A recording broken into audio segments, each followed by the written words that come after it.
Assalamualaikum warahmatullahi wabarakatuh. Salam sejahtera bagi kita semua. Nah, dalam video kali ini saya akan menjelaskan tentang materi pembelajaran teks eksplanasi.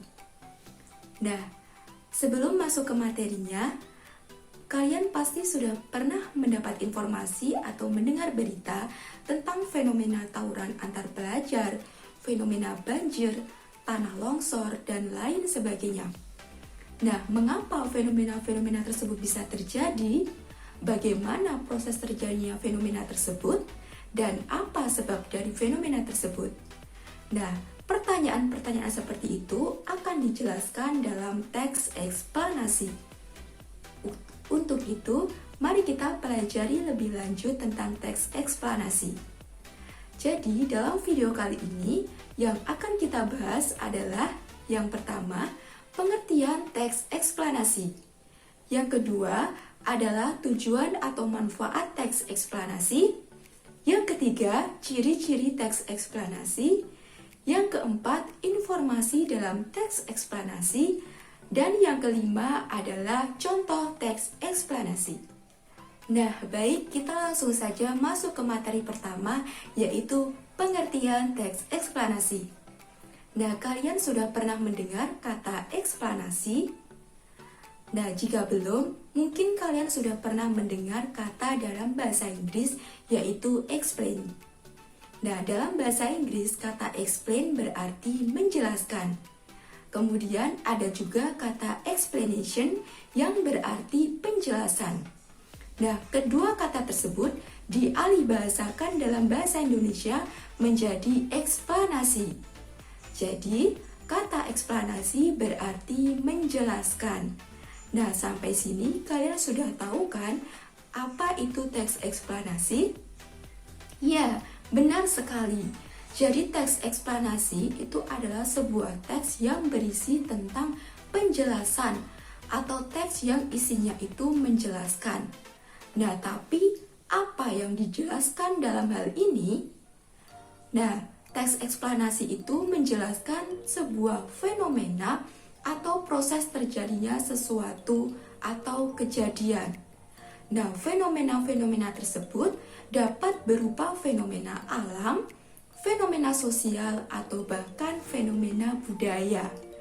Nah, contohnya, fenomena alam ada berupa fenomena terjadinya pelangi atau misalnya fenomena terjadinya hujan. Bagaimana hujan itu bisa terjadi atau proses-proses terjadinya hujan. Kemudian dapat juga fenomena alam misalnya tentang gerhana matahari. Nah, gerhana matahari bagaimana bisa terjadi atau apa penyebab gerhana matahari itu terjadi. Kemudian fenomena sosial yaitu adanya pandemi COVID-19. Dari adanya pandemi tersebut, maka terjadi kelangkaan masker. Jadi keberadaan masker itu semakin sulit untuk dicari. Kemudian ada juga fenomena tentang kemiskinan, pengangguran, dan lain sebagainya. Nah, itu semua masuk ke dalam teks eksplanasi.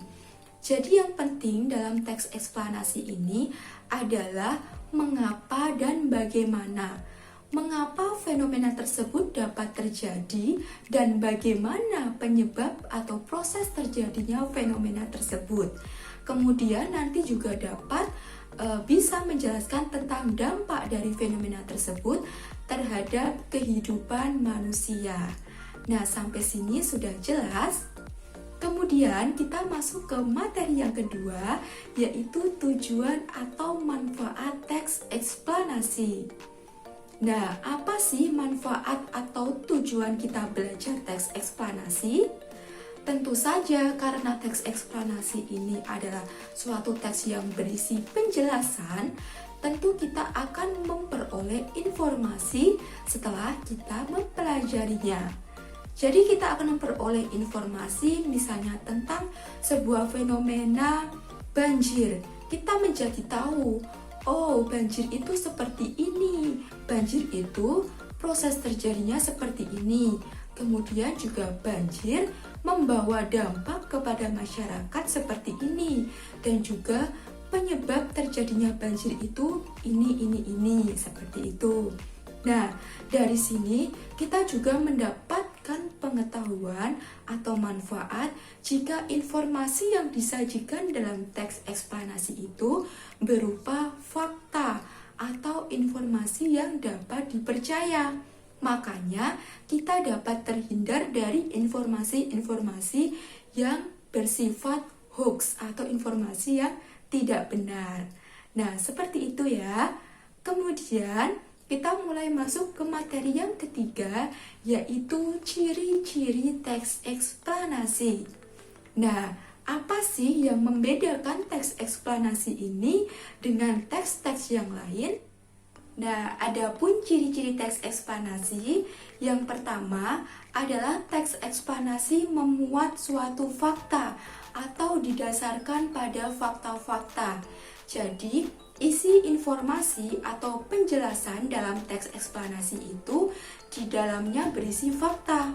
Jadi, apa yang disampaikan kepada pembaca tentu itu mengandung suatu kebenaran. Tidak ada informasi yang bersifat bohong atau hoax atau tidak benar.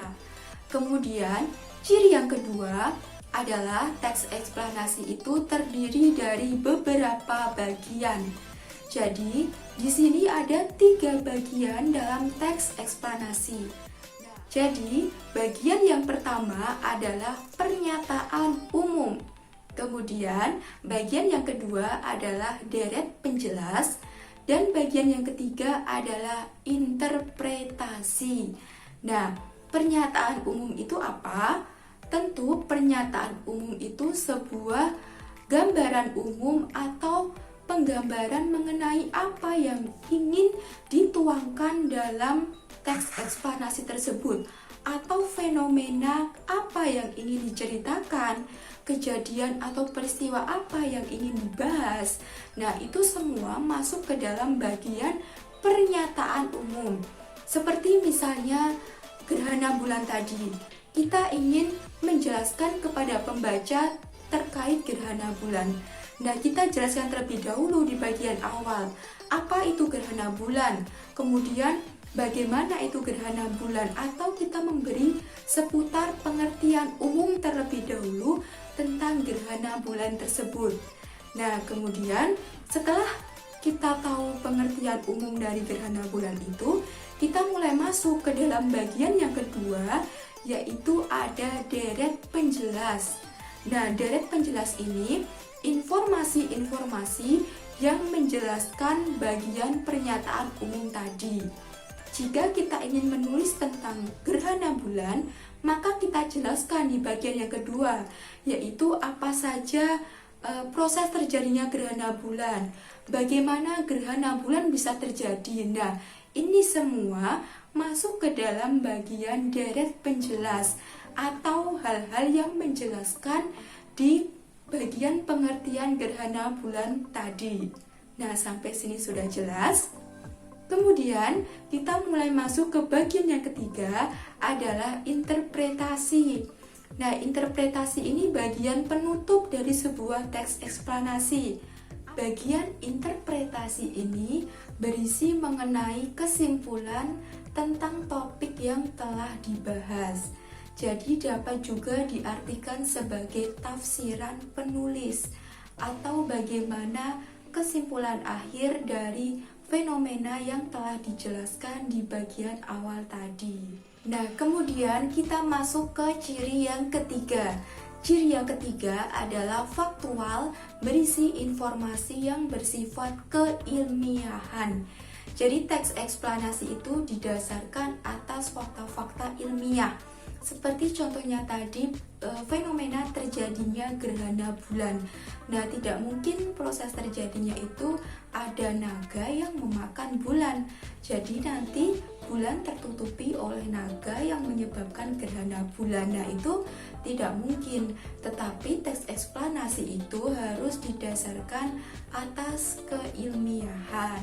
Lanjut, kita mulai masuk ke ciri yang keempat. Jadi, ciri yang keempat dari teks eksplanasi adalah bersifat memberikan informasi tetapi tidak mempengaruhi pembaca.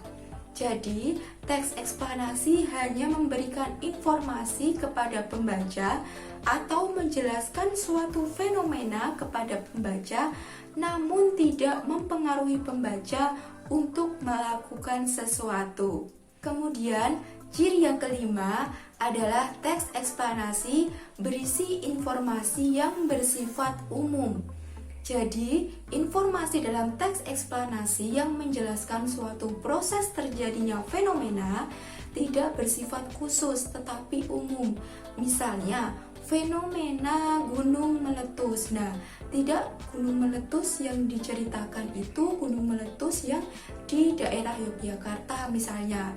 Kemudian tsunami Aceh. Nah, itu tidak bersifat khusus seperti itu, tetapi fenomena-fenomena yang umum, fenomena tsunami secara umum, fenomena gunung meletus secara umum, seperti itu. Kemudian, ciri yang keenam adalah dalam teks eksplanasi itu banyak menggunakan istilah-istilah ilmiah. Jadi, karena teks eksplanasi itu bersifat fakta atau isinya itu faktual, maka dalam hal-hal penjelasan fenomenanya terdapat banyak kata-kata atau istilah ilmiahnya. Seperti misalnya dalam topik tentang fenomena pelangi. Nah, dalam fenomena pelangi tersebut kita akan jumpai beberapa istilah ilmiah seperti misalnya istilah spektrum. Nah, seperti itu. Kemudian juga dalam fenomena terjadinya hujan, kita jumpai kata-kata awan, kata-kata atmosfer, dan lain sebagainya. Nah, kemudian kita masuk ke ciri yang ketujuh, yaitu teks eksplanasi ini menggunakan penanda urutan waktu. Nah, jadi seperti misalnya kata-kata pertama, kedua, ketiga, dan lain sebagainya. Jadi, setiap proses atau urutan sebab akibat atau kejadian yang dijelaskan itu menggunakan penanda waktu. Nah, sampai sini kalian sudah paham gimana mudah kan mempelajari teks eksplanasi? Nah, jika begitu kita mulai masuk ke materi yang keempat, yaitu adalah contoh teks eksplanasi. Nah, kalian dapat membaca contoh eksplanasi dari teks yang ditayangkan dalam video ini. Silahkan kalian membaca dan coba kalian cermati bagaimana bagian-bagian teks eksplanasi tersebut. Informasi apa yang disajikan dalam teks tersebut.